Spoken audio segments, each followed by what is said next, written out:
নমস্কার, আমার নাম ডক্টর চিন্ময় রয়। আমি রাজারহাট পেন ক্লিনিক থেকে বলছি। তো আজকে একটা টপিক সম্বন্ধে আমরা ডিসকাশন করছি, সেটা হচ্ছে আপার আর্ম পেন। মানে এই এরিয়াটা যেটা হাতের উপরের পার্টটা, মানে শোল্ডারের জাস্ট নিচের এই জায়গাটাতে যদি আপনার পেন হয়। তো মেইনলি অনেক সময় আমাদের কাছে পেশেন্ট আসে এবং তারা এই ধরনের পেন নিয়ে আসে এবং তাদের মধ্যে এটা একটা কনফিউশন থাকে যে এই ব্যথাটা কি নেক থেকে হচ্ছে, ঘাড়ের থেকে, নার্ভ থেকে হচ্ছে, নাকি শোল্ডার থেকে হচ্ছে। এবং কখনো কখনো তারা খুবই চিন্তিত থাকে যে যদি এটা আমার সার্ভাইকাল স্পন্ডাইলোসিস তো ছিল আগে অনেক দিন, এখন এই ধরনের একটা ব্যথা হচ্ছে, না জানি কি হয়ে যাবে।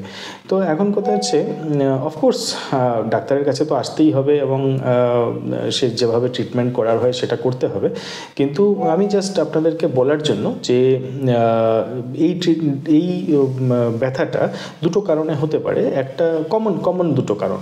সো একটা হচ্ছে গিয়ে শোল্ডার রিলেটেড কারণ, একটা হচ্ছে ঘাড় থেকে নার্ভ রিলেটেড কারণ।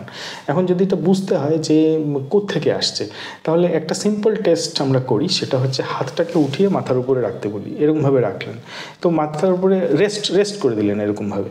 এখন এরকমভাবে রেস্ট করলে পরে যদি ব্যথাটা কমে যায়, তাহলে বুঝতে হবে এটা প্রবাবলি মাথা থেকে, মানে ঘাড় থেকে নার্ভ রিলেটেড পেইন এভাবে হাত উঠালে কমে যাবে। কিন্তু যদি এটা শোল্ডার রিলেটেড পেইন হয়, তাহলে আপনি উঠানোর সময়ই বুঝতে পারবেন যে ঘাড়ের ব্যথা আরও বাড়ছে। এটা এই আপার আর্মের এই জায়গাটা, এখানে ব্যথাটা আরও যেন বেশি মনে হচ্ছে এটা উঠানোর সময়। ইভেন যাদের শোল্ডার প্রবলেম থাকে তারা চিরুনি দিয়ে আঁচড়ানোর সময় তারা খুবই ব্যথা অনুভব করে। ওকে, এবং অফকোর্স হাত পিছন দিকে নিতে, নানা রকম ড্রেস পরার জন্য যখন হাত পিছন দিকে নিতে মানে খুবই অসুবিধা হয়। তো এছাড়াও আরেকটা বোঝার উপায় আছে, যাদের যদি নার্ভ রিলেটেড হয় এবং নেক রিলেটেড হয়, সেই ক্ষেত্রে হাতে একটা টিংলিং সেন্সেশন বা ঝিনঝিন করা সেটা হতে পারে। সেটা ঘাড়ের এখান থেকে শুরু হয় এবং আস্তে আস্তে নিচের দিকে নেমে আসে, হাত পর্যন্ত নেমে আসে। সবার থাকতেও পারে, আবার কারো নাও থাকতে পারে। এবং যদি অবশ্য সিরিয়াস হয়ে যায়, কখনো কখনো তারা হাতে উইকনেসও ফিল করতে পারে। এগুলো সব নেক রিলেটেড বা নার্ভ রিলেটেড। কিন্তু শোল্ডারের ক্ষেত্রে এই ব্যাপারগুলো থাকে না। সুতরাং এখন কথা হচ্ছে যে দুটোর ট্রিটমেন্ট কী। এখন ট্রিটমেন্ট ডিপেন্ড করবে যে রিজনের উপরে, কজের উপরে। ঘাড়ের ক্ষেত্রে ট্রিটমেন্ট সম্পূর্ণ আলাদা এবং শোল্ডারের ক্ষেত্রে ট্রিটমেন্ট সম্পূর্ণ আলাদা। এখন যদি ঘাড়ের ক্ষেত্রে ট্রিটমেন্ট, অবশ্য ট্রিটমেন্টটাকে একটা যদি ব্রডভাবে ভাগ করা যায়, তাহলে ফার্স্ট অফকোর্স সবসময় ট্রিটমেন্ট আমরা মেডিসিন ট্যাবলেট দিয়ে শুরু করি এবং সাথে কিছু এক্সারসাইজ, কিছু রেস্ট্রিকশন, এগুলো তো থাকেই। সুতরাং সে দিয়ে ট্রিটমেন্ট শুরু করা হয় এবং 100 জনের মধ্যে 50 জন এই ধরনের ট্রিটমেন্টেই ঠিক হয়ে যায়, আর কিছু করতে হয় না। হয়তো ওষুধ কিছুদিন লম্বা চালাতে হয়, কিন্তু এর থেকে বেশি আর কিছু লাগে না। কিন্তু যারা ঠিক হয় না, তাদের ক্ষেত্রে কি করতে হবে? তাদের ক্ষেত্রে সেকেন্ড অপশন হচ্ছে ইন্টারভেনশন মানে এক ধরনের ইঞ্জেকশন। কিন্তু ইঞ্জেকশনগুলো কোথায় দেওয়া হয়? তো ঘাড়ের ক্ষেত্রে ঘাড়ের পিছনে দেওয়া হয় এবং শোল্ডারের ক্ষেত্রে শোল্ডারের এইসব জায়গায় দেওয়া হয়। এগুলো খুবই অ্যাডভান্সড টেকনিক এবং এগুলো কোনো ব্লাইন্ড ইঞ্জেকশন না। মানে যদি ধরুন আমি ধরে নিচ্ছি জাস্ট এরকম টেস্ট করে যে আপনার এটা ঘাড় থেকেই আসছে, এই ব্যথাটা, প্রবলেমটা ঘাড় থেকে আসছে, নার্ভ থেকে আসছে, তাহলে আমি কি করব? প্রথমে আপনি এমআরআই করতে হবে। এমআরআই করলে আমরা দেখতে পাবো যে কোন নার্ভটাতে প্রবলেমটা আছে। এবং তারপরে আমরা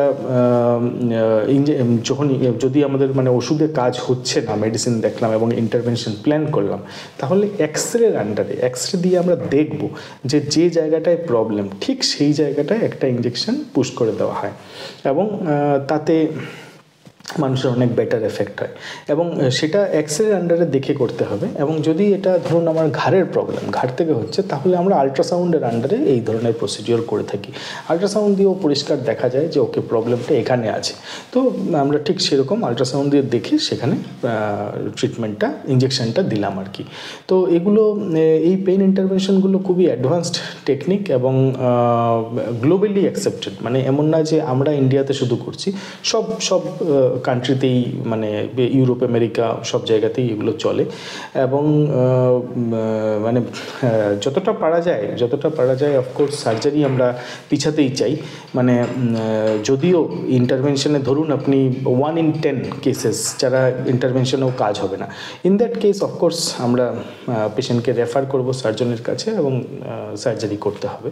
কিন্তু আমরা যেহেতু সার্জন না সেই জন্য আমরা সার্জারির দিকে খুব মানে ঝুঁকে থাকি না, আমরা চাই সার্জারি ছাড়াই যাতে পেশেন্ট ঠিক হয়ে যায় এবং সেই জন্য আমি ভাবি যারাই মেডিসিন প্রথমে মেডিসিনের দিয়ে ট্রিটমেন্ট হয়েছে তারা মেডিসিনের এফেক্ট যদি এডিকুয়েট না হয় তারা অলওয়েজ একটা পেইন ক্লিনিকে আসা উচিত এবং ইন্টারভেনশন ট্রাই করা উচিত।